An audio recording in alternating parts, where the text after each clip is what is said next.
13 நடிகர்கள் கட்சி ஆரம்பித்த போதிலும் இப்போது இந்த அளவுக்கு கூட்டம், அந்த கூட்டத்தையும் புறந்தள்ளி விட முடியுமா சார்? நீங்கள் வடிவேல ஒப்பிட்டீங்க, ஓகே.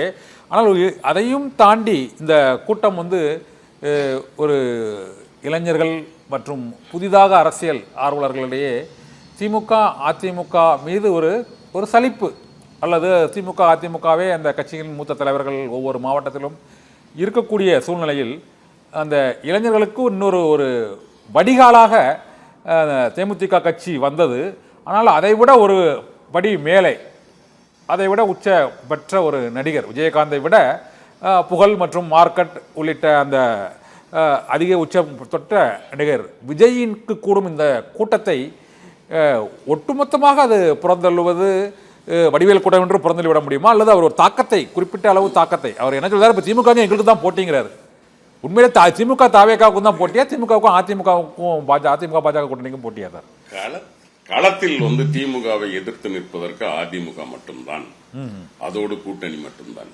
அதாவது தம்பி விஜய், நீங்க சொல்றீங்க இல்லையா, இந்த திமுக அதிமுகவுக்கு எதிரான அல்லது இந்த இரண்டிற்கும் ஒத்து வராத அல்லது இந்த இரண்டையும் பிடிக்காத 20% வாக்காளர்கள் தமிழ்நாட்டில் இருக்கிறார். 93 இருந்து 2005 வரைக்கும் அதனுடைய பெரும் பங்கை 6% வரைக்கும் அண்ணன் வைகோ வைத்திருந்தார்.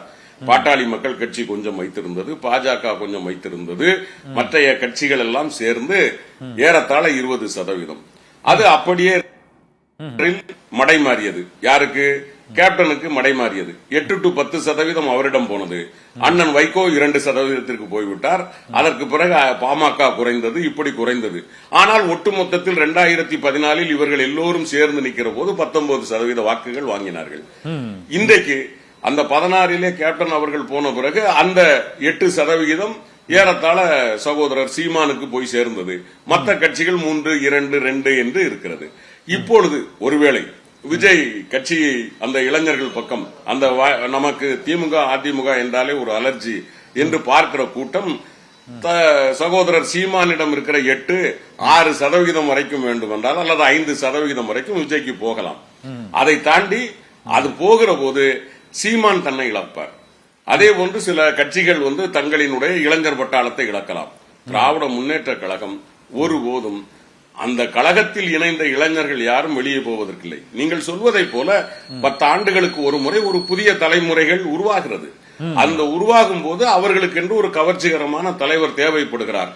ஒரு காலத்தில் 93 இருந்து 2005 வரைக்கும் அண்ணன் வைகோ ஒரு கவர்ச்சிகரமான கதாநாயகன் அரசியலில். 2006 இருந்து 2016 வரைக்கும் கேப்டன் விஜயகாந்த் ஒரு கவர்ச்சிகரமான அரசியல் தலைவர். 2016 இருந்து 2025 வரைக்கும் சகோதரர் சீமான் ஒரு அரசியல் அதிலே கவர்ச்சிகரமான தலைவர். ஒருவேளை நீங்கள் சொல்லுவதை போல இந்த கூட்டமெல்லாம், கூடுகிற கூட்டமெல்லாம் அவருக்கு வாக்காக மாறினால் 2026 இருந்து ஒருவேளை 35 வரைக்கும் விஜய் ஒரு கவர்ச்சிகரமான தலைவராக இருக்கலாம். ஆனால் ஆளும் வர்க்கமாக திமுக அதிமுக தான் இருக்க முடியும். அதிமுக இப்போதைய சூழ்நிலையில் ஒரு பலவீனமான எதிர்கட்சியாக உங்களுக்கு தெரியலையா சார்? ஏனென்றால் அந்த கட்சிக்கு உள்ளே இருக்கக்கூடிய முக்கியமான தலைவர் செங்கோட்டையன் எதிர்குரல் எழுப்புகிறார். அந்த கட்சியிலேயே ஒருங்கிணைப்பாளர் 3 முறை முதலமைச்சர் என்று இருந்த ஓபிஎஸ் இப்போது கூட்டணியிலிருந்து விலகிவிட்டார்.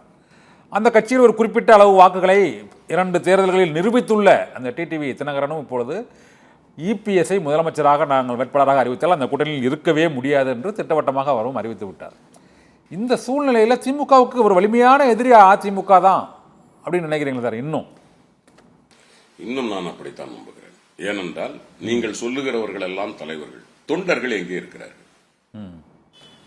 இன்றைக்கும் கிராமத்தில் அண்ணன் தம்பி சண்டையில் கூட அது திமுக அதிமுகவாகத்தான் பார்க்கப்படுது. நேற்று வரைக்கும் அண்ணன் தம்பி 5 பேர் திமுகவிலே இருந்திருப்பார்கள். இப்பொழுது அண்ணனுக்கும் தம்பிக்கும் தகராறு வந்தால் உடனடியாக அவர்கள் அடுத்த தேர்தலிலே சண்டை போட்ட தம்பி அதிமுகவிற்கு ஆதரவாக நிற்பார். திமுக அதிமுக என்பது அரசியல் இயக்கத்தை தாண்டி அது தங்கள் குடும்பத்தில் ஒன்றாக மாறி போயிற்று. இன்றும் கிராமத்தில் இருக்கிற இளைஞர்களோ, கிராமத்திலே இருக்கக்கூடிய பாமர மக்களோ, உதயசூரியன் என்பது அவர்களின் உயிருள்ள வரைக்கும் அவர்களுக்கான சின்னம். அதே போல அதிமுகவிற்கும் அப்படி. இப்படி இருக்கிற இவர்களை நீங்கள் சொல்லுகிற தலைவர்கள் மாறலாம், இங்கேயும் அங்கேயும் போகலாம் வரலாம். இப்பொழுதும் நான் கேட்கிறேன், அதாவது திமுக என்பது கொள்கையின்பால் தத்துவத்தின்பால் இயங்கிய கட்சி. இங்கே தலைவர்கள் யார் கொள்கை பேசினாலும் ஏற்றுக்கொள்ளக்கூடிய சக்தி உண்டு. ஆனால் எம்ஜிஆர் என்கிற ஒரு மாபெரும் கவர்ச்சி பிம்பம், அதற்கு பிறகு அவரோடு பயணித்த அடுத்த கவர்ச்சி பிம்பம் ஜெயலலிதா. இந்த பிம்பம் உடைந்த பிறகும் இது எதுவும் இல்லாத எடப்பாடி பின்னால் 20 to 22% வாக்குகள் அதிமுகவிற்கு நிற்கிறதா இல்லையா? அப்படியானால் அவர்கள் தலைவர்கள் யார் என்று பார்ப்பதை விட பேராசிரியர் அது குறைஞ்சுக்கிட்டே வருது. அதான் நான் சொல்றேன். ஏற்கனவே அவங்க 35% 20 பார்த்தா 28 இருந்து 20 ஆகி இப்ப 20% என்ற நிலையில வந்து அவங்க நிக்கிறாங்க. அதான் கேக்குறேன். இந்த நாடாளுமன்ற தேர்தலில் 24% குறைந்திருக்கு.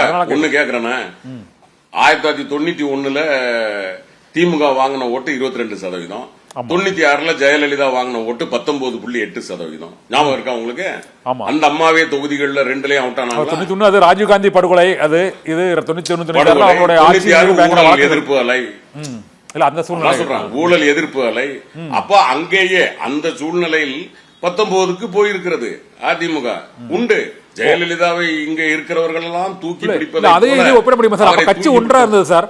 அப்ப கட்சி ஒன்றா திமுகவில் வந்து கலைஞர் கருணாநிதி தலைவராக இருந்தார்.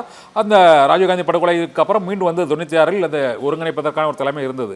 அதே போல ஜெயலலிதா தலைமையில் கட்சி இருந்தது. 91 96 அவர்களுக்கு வந்து இந்த ஊழல் எதிர்ப்பெல்லாம் இருந்தாலும் இருந்தது. இப்ப கட்சியே 2-3 இருக்குது. அதான் கேட்கிறேன். அந்த வாக்கு சதவீதம் இன்னும் குறையல, அந்த 22 அப்படியே இருக்குன்னு தான் நினைக்கிறீங்க? எனக்கு தெரிந்து நீங்கள் கருத்தில் நான் உடன்பட மறுக்கிறேன், முரண்படுகிறேன் சொல்ல போனால். ஏனென்றால் இயக்கங்கள் என்பது தலைவர்களை வைத்து மட்டுமே, அந்த தலைவர்களினுடைய போக்குகளை வைத்து மட்டுமே இயக்கங்களை நீங்கள் தீர்மானித்து விட முடியாது என்று நான் நம்புகிறேன், உறுதியாக நம்புகிறேன். ஏனென்றால் இயக்கம் என்பது அங்கே இருக்கிற உறுப்பினர்கள் கைகளில் தான் இயக்கம் இருக்கிறதே தவிர, ஓரளவிற்கு தலைவர்கள் எடுக்கிற முடிவில் 2 முதல் 3% ஏறலாம் இறங்கலாம், அதிகபட்சம் 7% மாறும், அவ்வளவுதான். அதற்கு மேல் அந்த இயக்கங்கள் அவ்வளவு எளிதாக ஒளிந்துவிடும் அழிந்துவிடும் என்று நான் நம்பவில்லை. அதிலும் குறிப்பாக நான் என்ன நம்புகிறேன் என்றால், பேரறிஞர் அண்ணா என்கிற அந்த மாபெரும் தலைவன் தமிழ்நாட்டில் மட்டும்தான் தேசிய கட்சிகள் இல்லாமல் மாநில கட்சிகளை உருவாக்கி விட்டு போனார். இதுவரைக்கும் நீங்கள் எந்த மாநிலத்தையும் எடுத்து பாருங்கள், ஆந்திராவை எடுத்து பாருங்கள், காங்கிரஸ் வெர்சஸ் சந்திரபாபு நாயுடு. கர்நாடகாவை எடுத்தீர்கள் என்றால் பிஜேபி வெர்சஸ் காங்கிரஸ். அங்கு கேரளாவை எடுத்தீர்கள் என்றால் காங்கிரஸ் வெர்சஸ் கம்யூனிஸ்ட். அதே போன்று நீங்கள் இங்கே நமது தெலுங்கானாவில் இன்றைக்கு எடுத்துக்கொண்டாலும் காங்கிரஸ் வெர்சஸ் பிஆர்எஸ். இப்படித்தான் எல்லா மாநிலங்களிலுமே ஒரு தேசிய கட்சி, ஒரு மாநில கட்சி, அல்லது ஒரு 2மே தேசிய கட்சி, இப்படித்தான் இருக்கும். ஆனால் மாநில உரிமைகளுக்காக, மாநில இந்த மண்ணின் பண்பாட்டையும் கலாச்சாரத்தையும் காப்பதற்காக ஒரு அறிவார்ந்த ஒரு கூட்டத்தை உருவாக்கியவர் பேரறிஞர் அண்ணா. அந்த கூட்டம் 2ஆக பிளந்தது. பிளந்த போது ஒரு பயம் இருந்தது, ஆனால் அதுவும் கூட இந்த மண்ணை காப்பதற்கு பயன்பட்டது. ஏனென்றால் திராவிட முன்னேற்ற கழகத்தில் இருந்து பிரிந்து போன அதிமுக அவ்வப்போது இந்த வலதுசாரி சிந்தனைகளோடு நடைபோட எத்தனித்தாலும் நாட்டு மக்கள் மண்டையிலே கொட்டி இருக்கிறார்கள். எம்ஜிஆர் கூட பொருளாதார அடிப்படையில் இடஒதுக்கீடு கொண்டு வந்தார். அந்த தேர்தலிலே ஏறத்தாழ 39 தொகுதிகளில் 37 தொகுதிகளில் அதிமுக தோற்றது. உடனடியாக அடுத்த நிமிடமே மாறினார் எம்ஜிஆர். அதே போல ஜெயலலிதா ஆடு மாடு கோழி வெட்டுவதற்கு இங்கு கூடாது, மதமாற்ற தடை சட்டம் என்று வலதுசாரி முடிவுகள் எடுத்தார். அந்த தேர்தலிலே மொத்தமாக அவுட் ஆனது அதிமுக. அடுத்த தேர்தலில் மாற்றிக்கொண்டார். எனவே திமுக அதிமுக என்பது, திமுக திடகாத்திரமான முடிவுகளை கொள்கை ரீதியாக எடுத்து போகும். அது எடுத்த முடிவுகளை பின்வாங்கிய வரலாறு இல்லை. ஆனால் ஜெயலலிதாவோ எம்ஜிஆரோ இதுபோன்று வலதுசாரி முடிவுகளை எடுத்தாலும் மக்கள் முடிவுகள் மாறி வருகிற போது தங்களை மாற்றிக் கொள்கிறார்கள். ஆனால் இதற்கு நேர்மாறாக ஒரு தேசிய கட்சி இங்கே கால் ஒன்றுமே. ஆனால் இன்னைக்கு இருக்கிற சூழ்நிலையில் அதிமுகவின் இடத்தை பிஜேபியோ அல்லது வேறு யாரோ இதை கவர்ந்து விடுவார்களே, ஆனால் அது இந்த மண்ணுக்கு ஆபத்து. எனவேதான் நாங்கள் மாய்ந்து எடப்பாடி பழனிசாமிக்கு சொல்லுகிறோம், இந்த மண்ணின் மானத்தை காப்பதற்காகவாவது, இந்த மொழியின் மானத்தை காப்பதற்காக, இந்த இனத்தை காப்பதற்காகவாவது இந்த துரோகிகளை வெளியே நிறுத்துங்கள் என்று சொல்லுகிறோம்.